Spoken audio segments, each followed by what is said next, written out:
Buying an adventure bike in a new weight class or category can sometimes feel like a roll of the dice. We all seek that unicorn motorcycle, the bike so perfect right off the showroom floor. But in reality, more often than not, we take a trip down a rabbit hole of tuning and modification to try to achieve the perfect riding experience. With its striking good looks and OEM accessories, in its stock form, the MT450 is kind of writing checks it just can't really cash for the demands of adventure riding. Thankfully, the rabbit hole's not that deep on the MT450, as at its core, it's got a good foundation, and it doesn't take all that much to get it truly adventure ready.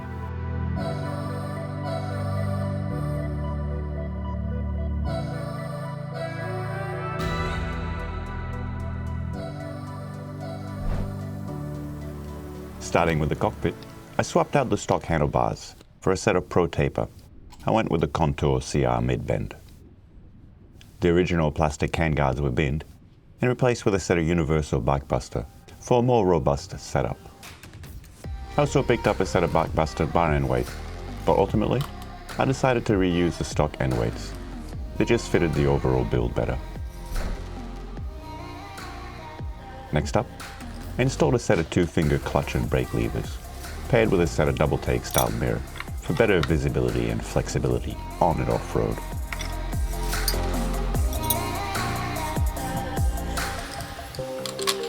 After testing a few different bar rises, I landed on a 22mm rise, which felt the most natural for my riding position.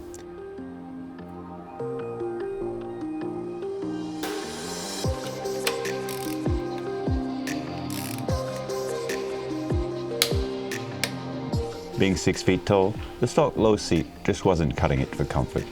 I upgraded to the rally seat from the dealership, and surprisingly, for an OEM option, it's actually pretty comfortable. For navigation, I went with Chiji's new AIO6 unit.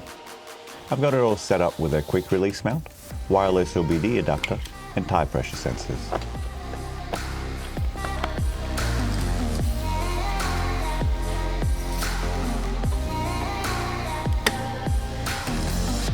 While I mainly use it for navigation, it's a solid backup if my bike's TFT display ever pack it in. After a few rides, I decided to upgrade the GPS mount to reduce vibration and wobble, and to avoid stressing the bike's screen mechanism. It's definitely a worthwhile tweak. Moving on to protection, I swapped out the OEM plastic radiator guard for a much more durable metal one from B&B Off-Road Engineering.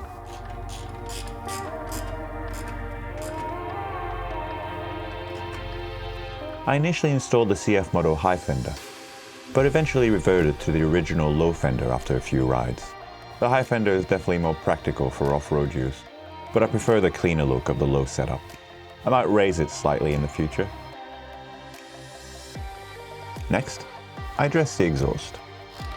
Like most stock systems, the MT is pretty heavy. I replaced the OEM slip-on with a much lighter one.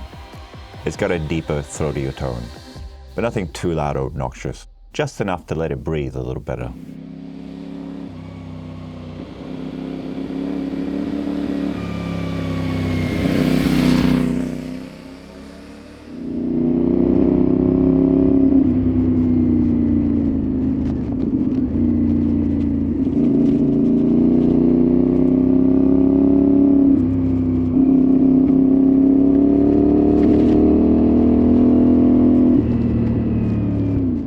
The stock bash plate isn't much to write home about.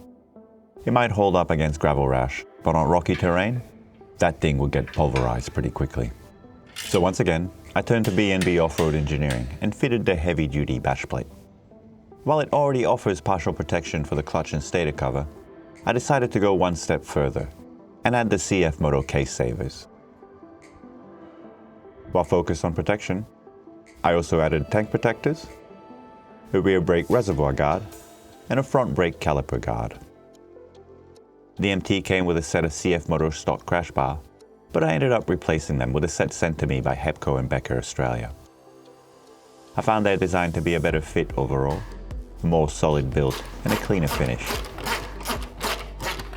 They use a dual anchor point setup instead of the stock triple anchor point. Each have their pros and cons, but these are noticeably more comfortable while riding.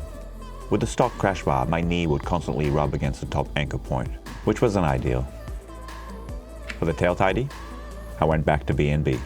Their setup is solid, plug and play, and includes a rear plate that protects all the electrics. It's simple and effective. After 1,000 kilometers through the Victorian high country, the stock paper air filter was toast. I scored a good deal on a funnel web filter and pre-filter combo.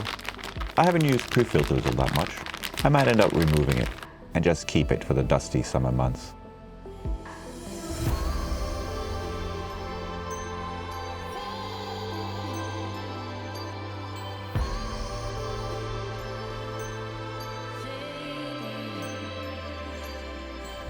Aesthetically, the rear rack just wasn't doing it for me.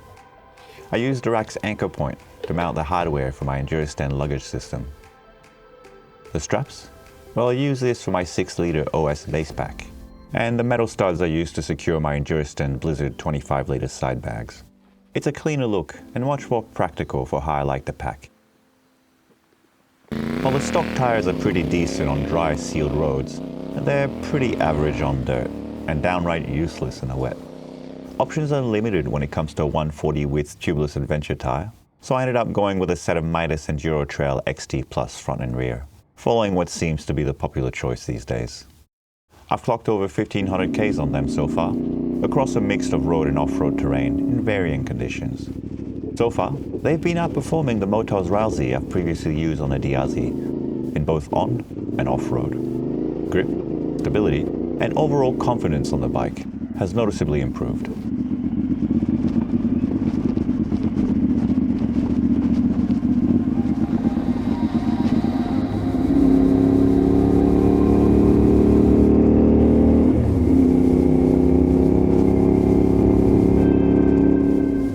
The wear has been reasonable after 1,500 Ks.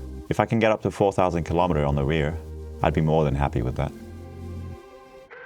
The MT stock headlight's actually pretty decent, but when Colite LED sent me over a pair of their DO3 auxiliary lights, I'd figure I'd give them a go. I'm glad I did. They're seriously bright, well built, and incredibly easy to install. The quality and performance on these have really impressed me so far. I've mounted them tucked away under the crash bar to keep them protected in the event of a drop.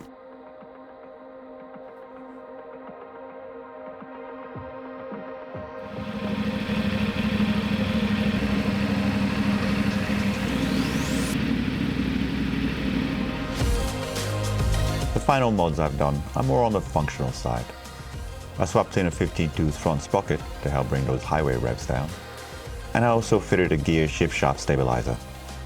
The extra support eliminates the flex in the stock shift shaft, and it's made gear changes feel noticeably more precise and solid. I've always believed that a bike is never truly finished, but for now, the only thing left for me to do is to rack up some miles. As always, thank you so much for joining me on this episode, and I'll catch you guys in the next one.